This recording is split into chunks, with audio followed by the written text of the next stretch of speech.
There's something oddly comforting about being terrified in the world of Little Nightmares 3. You never know what's waiting around the corner, only that it's something you probably don't want to meet. Small, fragile, and almost powerless, you move through dark corridors and haunting landscapes that seem alive in their own twisted way. I'll start by breaking down what you can expect from the game mechanics, or you can skip ahead to my final thoughts and ratings.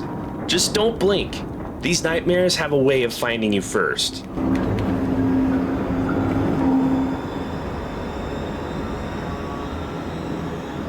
Small beings in a vast world, Lo and Alone are on a journey.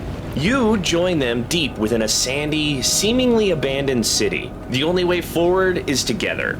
Despite plenty of obstacles like locked doors, large gaps, and giant shadows eerily creeping closer the farther you go. Playing with a friend or working with an AI companion, you must solve puzzles and sneak around danger in an unsettling world.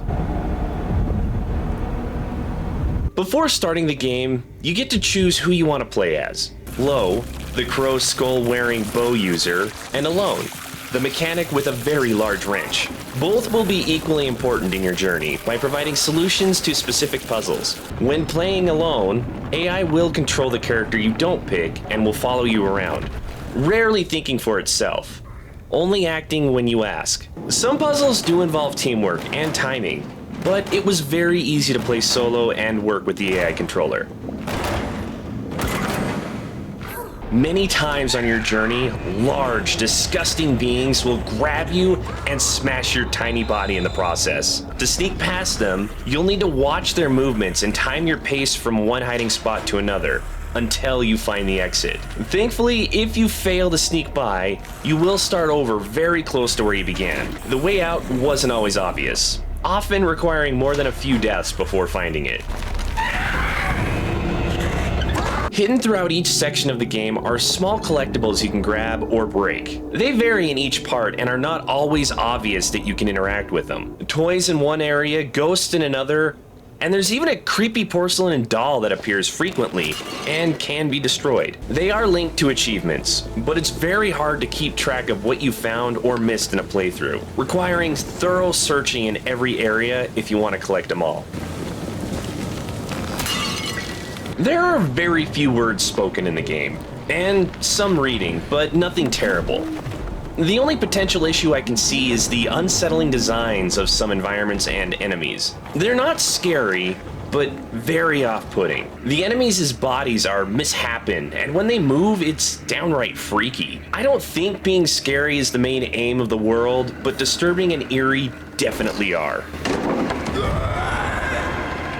I would love to hear any thoughts or questions you have about the game or my review, so please leave me a message in the comments below. And while you do that, let's move on to my final thoughts and ratings. The Little Nightmares series is very iconic with the world and character designs. It's obvious when you see it. The characters are borderline claymation, in looks, not movement, very dark lighting, and uniquely unsettling environments.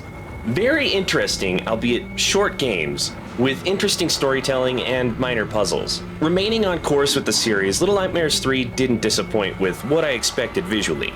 Playing as a small character as close to normal as you can get in this world, I work my way through dark corridors and avoid gross giants that can crush me with a single squeeze of their hands. The overall designs create an odd mix of disturbing comfort, as if there's more happening behind the scenes than what we actually see. Mental fears brought to life and physically hunting me. I loved the concept. A story is being told throughout the entire game, but not verbally. Much is left open to interpretation, and the only way to truly understand it is to play through the whole game. Even then, a lot remains uncertain about what is really happening. I prefer a little more guidance and structure in storytelling, but when a story is presented like this, it allows many different people to interpret it in their own way, which makes it work for them. Not many can argue against that, so it's pretty cool.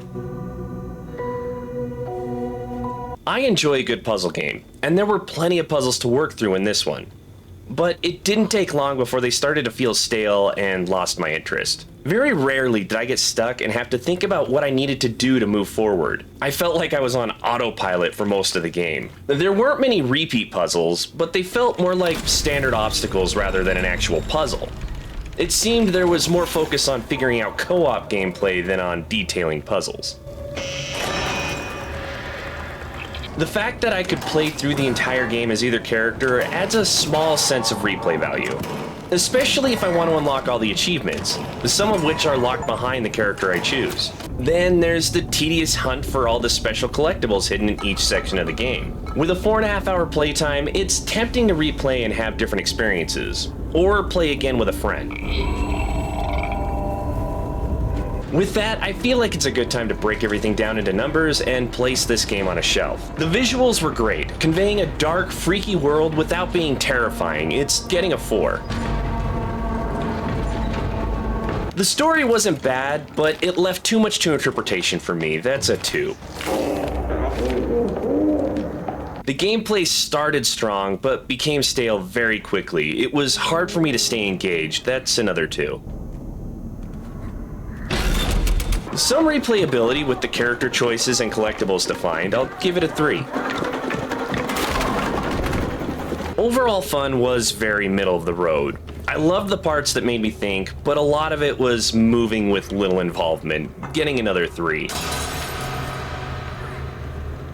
Giving Little Nightmares 3 an average score of 2.8 out of 5. Earning it a spot on my mid-shelf. It's a great addition to the series, offering a new experience in a world built from the previous titles. The only major issue I have is the price for what's offered. Its short gameplay makes it hard to justify the initial cost. None of the Little Nightmares games are long, so this is expected, but compared to earlier titles, this one isn't groundbreaking. If you want to keep looking for another game, check out my other reviews on the left. It's always good to explore all possible options.